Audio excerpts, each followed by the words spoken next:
Real estate opportunities in Nova Scotia have been a topic of significant discussion lately. Given the escalating cost of housing, especially in British Columbia and Ontario, it's no surprise that an increasing number of individuals are turning their attention towards the Maritimes, particularly Nova Scotia. Here, comparable homes can be purchased for as little as a quarter of the price to their counterparts out west. This makes Nova Scotia an attractive destination for those seeking affordable homes and land.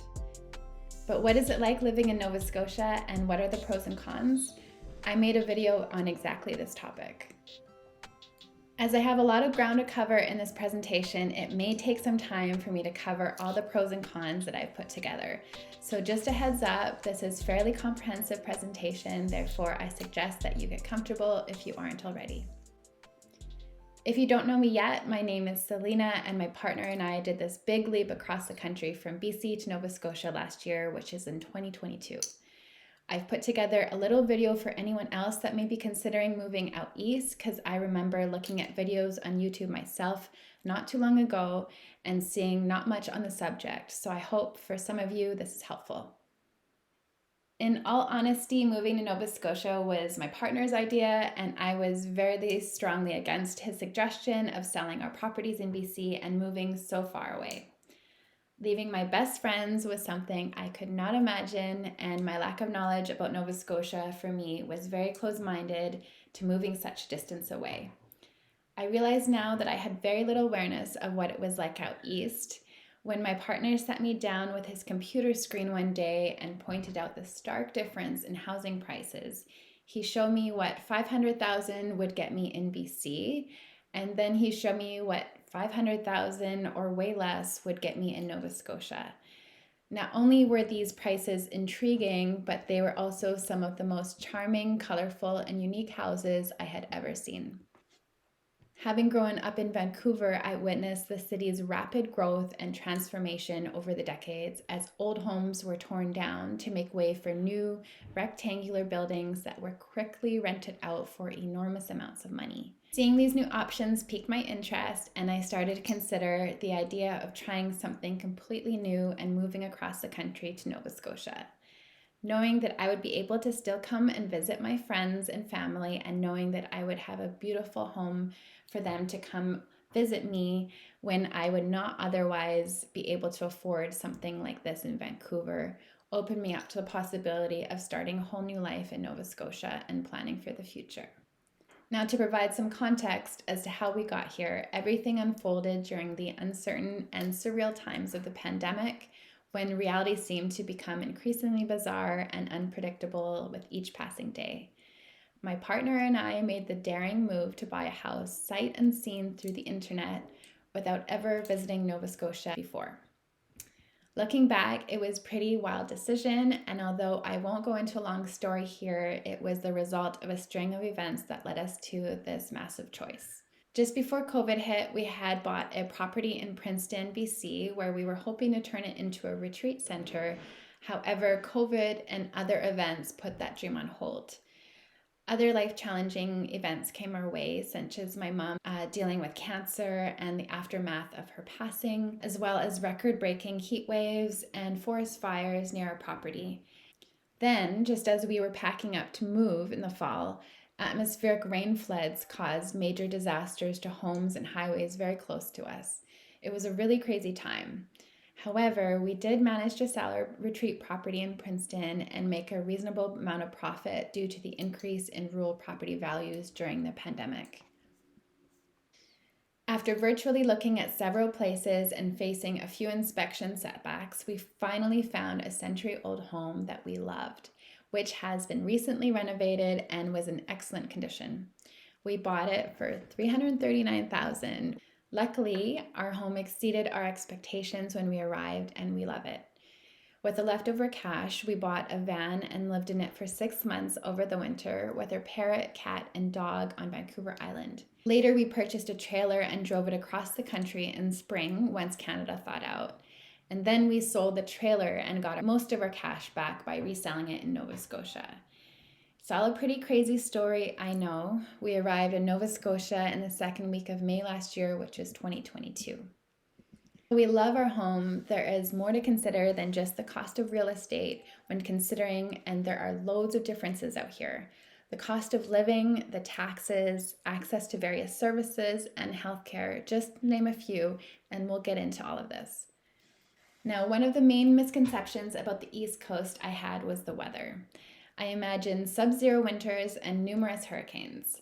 While that may be true in Newfoundland and northern spots of Nova Scotia, it has not been the case of the Southwest Shore, which is where we settled. Nova Scotia has many climates, some ranging between 10 degrees of difference. You can drive a few hours and be in an entirely different climate. Some areas can be cold and foggy, like in Cape Breton, where it's significantly colder.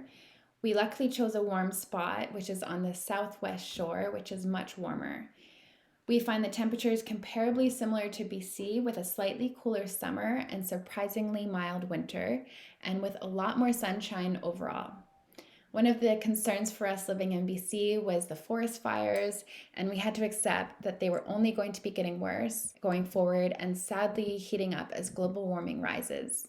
Another big draw to us to Nova Scotia was the abundance of water. With it surrounded by ocean, it has over 1,000 lakes and lots of ground. In fact, half of the properties in Nova Scotia are on private wells. Nova Scotia is known for its beauty and nature. With so much forest and water, the fresh air and trails and beaches are a major pro. There are even regions up north of Nova Scotia with rare wildlife such as Cape Breton and other spots where you can find puffin birds, which I had never heard of prior to being here. Although predators like cougars and grizzlies do not exist over here, there is a tick problem. There's a bug problem as well as a tick problem. Nova Scotia has a lot of lakes and water and trees, therefore it's got a lot of bugs. If you spend time enjoying the great outdoors and its tick season, which happens in the spring and fall, you'll want to know about the ticks. Unfortunately, we had to acquire knowledge about ticks firsthand ourselves by discovering them on our dog and my partner after relocating to Nova Scotia. While I've tried to research if certain areas have more ticks than others, the reality is that if you plan to come to Nova Scotia, you should be equipped and aware what to do in case you find one on yourself or your pet, since ticks are fairly prevalent. So one of the preventative measures that we take here is to tuck your socks into your pants and also wear lighter colored clothing so that you can identify if there is a tick on you. You'll want to check your pets, of course. I would not recommend you get into the woods during tick season without dressing appropriately and later doing a thorough inspection on you or someone else.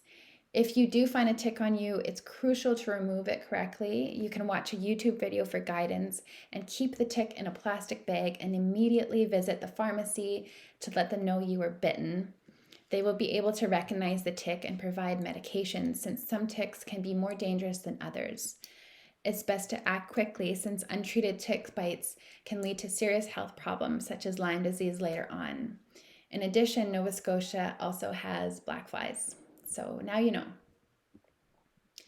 Accessing healthcare in Nova Scotia is a major concern, and it's important to know what resources are available in your area, especially if you have serious health issues.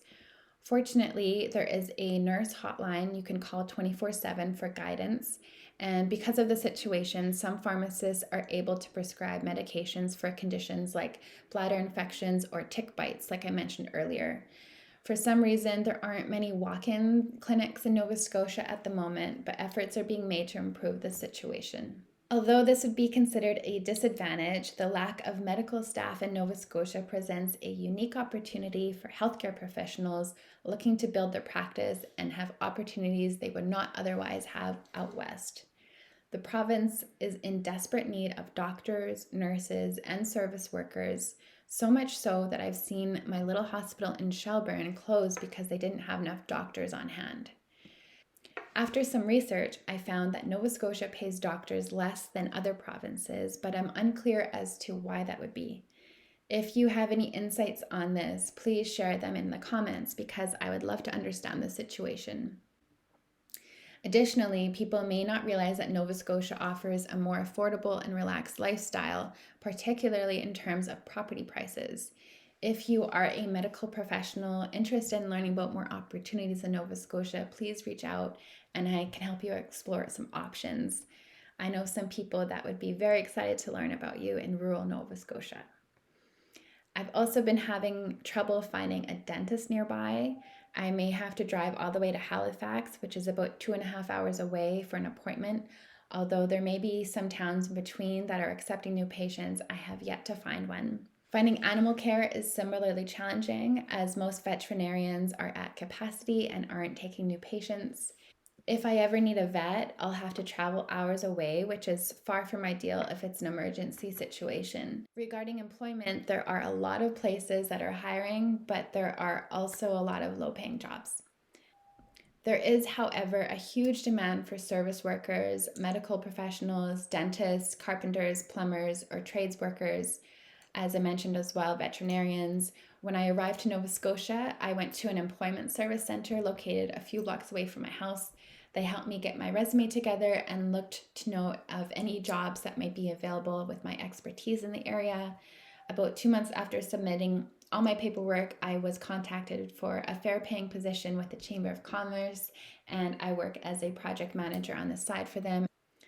There are plenty of opportunities for entrepreneurs in Nova Scotia, including affordable properties with storefronts that allow you to work and live above your business. There is an open playground for businesses such as health food stores, trendy restaurants, sushi restaurants, which are surprisingly hard to find out here despite the abundance of fresh fish. There's also a lot of space for yoga or meditation or retreat centers, RV camps.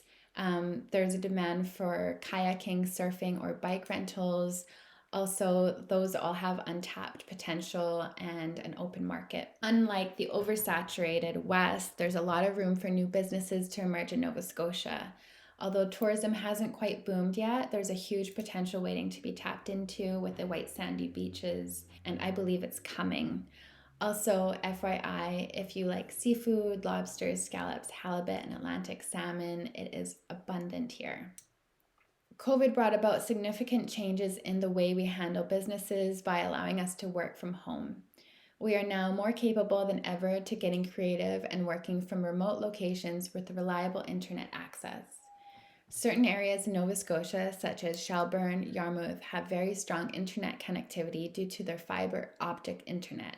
Let's talk about the weather. The weather in Nova Scotia is known for intense storms. In fact, this is what everyone was warning me about before coming. I can't say there were that many this past year, and I was expecting a lot worse from what my friends were warning me about. We did buy an old house, and I remember the first storm questioning the house, and then remembered my house was more than a century old and it had seen a number of storms in its day. Our house shakes, and you can hear the wind whip against the windows, but it's also quite a vibe.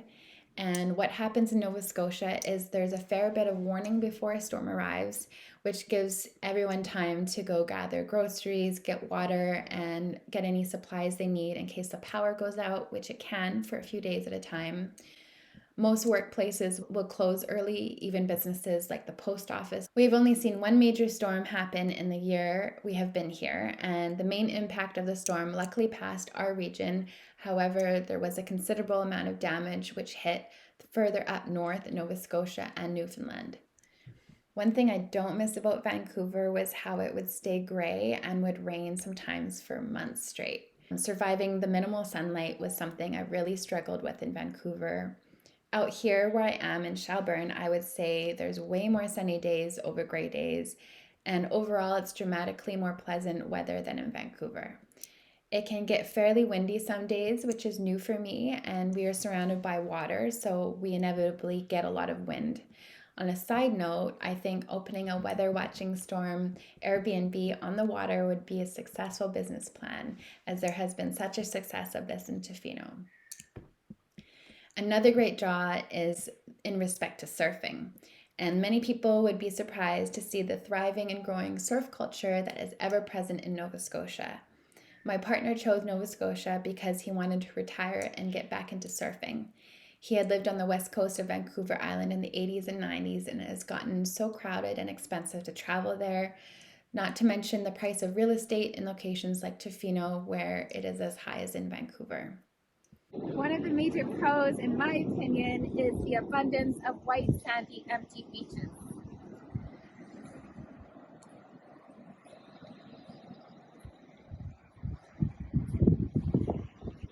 I didn't know this before coming. It looks like a lot of Canadians didn't know this either. Nova Scotia has some of the most beautiful beaches in Canada. Ocean temperatures vary considerably in Nova Scotia, and believe it or not, in the late August, September, it can reach temperatures of 22 degrees Celsius. Fall is a particularly nice time of year here, with a warmer fall, lots and lots of sunshine, and bright colors from the leaves, which turn flaming bright all the way into the month of December. This year we had a few snowfalls, but nothing that lasted more than a few days. We also did have a cold flash that lasted 2 days and went from as cold as -20 with the wind and then back up to 10 degrees a few days later. But apparently that was not normal. I was hoping it was going to kill the ticks when it happened, but it didn't. The summers are beautiful with lots of sunshine along with the ocean breeze, and I have yet to see it feel uncomfortably hot like the heat waves we were experiencing before moving here. I also have been hearing about the fires that have directly begun this year in Alberta and BC, and we have yet to hit summer, which is, of course, very uneasy if you own land in BC or Alberta. Community-wise, Nova Scotia has some of the friendliest people. We were warmly greeted with fruit baskets and banana loaves when we arrived in our town. Strangers will be eager to strike up a conversation and learn about you. I feel very safe out here, and because I'm in a small town, there is that sense of security and that the rest of the town looks out for one another. You'll find people will want to know who you are and what you're about and will probably tell their friends about you. So this can be a pro or a con for small town vibes. Now, shopping. There's way less stores in rural areas down here where I am. However, you can get pretty much anything you dream of online these days. I personally wouldn't shop for clothes in the shopping areas of my little town, but today most stores have great return policies. Driving in Nova Scotia is a breeze. I never enjoyed driving in Vancouver, and I actually lived my whole life avoiding purchasing a car in Vancouver because I hated driving in chaotic traffic. In Nova Scotia, you'll need a car to get around unless you're in Halifax. However, driving is fabulous out here. There is way less traffic and congestion. Now, this one we got to get into, and I'm so sorry to bring this up, but we got to talk about it. I didn't realize before coming that the tax rate is so high here. Out here in Nova Scotia, we get taxed heavy. They charge 15% HST. Now, in case you don't know what HST is, it is the harmonized sales tax, and it is applied to pretty much everything, even food. I discovered this tax shortly after arriving and paying for lobster rolls in a restaurant, and I mistakenly thought the waitress shortchanged me by $10. Nova Scotia pays the highest HST tax, being 15%, along with a few other time provinces. I do have some good news though. The purchase price of a resale home is exempt from HST, although brand new homes, HST is applied. Now, because of the situation here in Nova Scotia, the increase in out-of-province buyers, there has been some kickbacks due to the increase in home prices that has caused Nova Scotians. Now, this increase in home prices has understandably been challenging for long-term Nova Scotian residents who have traditionally made less income than the Western Canadian counterparts. Believe it or not, you can still find homes for $150,000 or even less in Nova Scotia, but it's important to keep in mind that older homes often require a considerable amount of money, time, energy, and effort to fix up. Additionally, many old homes have had issues with dampness, mildew, or mold, so it's really important to be vigilant when buying. You should also be aware of the history of the land, such as things like algae that can bloom in the still water of lakes that can be toxic to humans and pets. If you're unfamiliar with the area, you may not know the risks or the history of the land. Remember, if it's cheap, there's a reason for it, so make sure to work with an agent who has your best interests in mind, since there is so much to think about. I'd say the biggest pro to coming here is probably the affordable housing in a region that can provide you with a good quality of life. About 62% of our waking time is spent inside of our home, so considering that your home is a significant portion of your existence and what kind of an environment you're experiencing in your day-to-day, I think this is something very important to weigh out and to consider. Many properties have great potential to become outstanding homes and increase their value, but they require significant investment of time, money, and effort to make them into what they could later sell for a lot of money. Many of the people who are renovating these homes are from out of province, and as I mentioned before, it's hard to find contractors out here. If you are at carpentry or investing in industry, we have so much work out here. Feel free to contact me anytime to discuss opportunities. Another topic worth discussing is the investment potential and rental opportunities such as duplexes and multifamily units. Despite the low property prices in Nova Scotia, there is a significant rental crisis in the area, making it an attractive option for investors. However, there are, of course, important factors to consider if you want to become a landlord. A few months after we arrived in Nova Scotia, we bought a triplex to secure our leftover money and capital, and I gained valuable insights into Nova Scotia's Tenancy Act. If you purchase a property that is already leased, it's essential to ensure that the tenants are reliable and that you are content with the current rent rate, since it's very difficult to later change. The Tenancy Act in Nova Scotia gives tenants a lot of rights, therefore you really want to make sure that you choose a building that you think the tenants will pay your rent on time and take good care of your property. Evicting tenants for raising rent to pay for things like renovations can be challenging, as well as removing unwanted tenants. If you have any questions, feel free to send me a message and I would be happy to share what I learned and how I interview possible tenants. And we are lucky to say we love our tenants and we hope that they stay for as long as they want to. Nova Scotia is a province that offers an abundance of beauty and charm. From its inspiring natural scenery to its warm and hospitable communities and rich history, it's a place that truly stands out. While there are both pros and cons to moving here, the decision to make the move is definitely worth considering. If you found this video helpful, I'd be delighted to hear from you. As a real estate agent who specializes in out-of-province buyers, I'd be happy to share more information on specific topics as there's so much to cover. Thanks for taking the time to watch my video. If you found it helpful, I would greatly appreciate your support through a like or leaving a comment. Also, if you're contemplating moving here, I am more than thrilled to arrange a Zoom chat with you. Having personally experienced a cross-country move myself, I would be delighted to share any helpful insights with you. Here are my contacts and socials where you can follow my real estate adventures in beautiful Nova Scotia. Check out my virtual open houses and my series, Towns of Nova Scotia's Southwest Shore with Selena and Mac.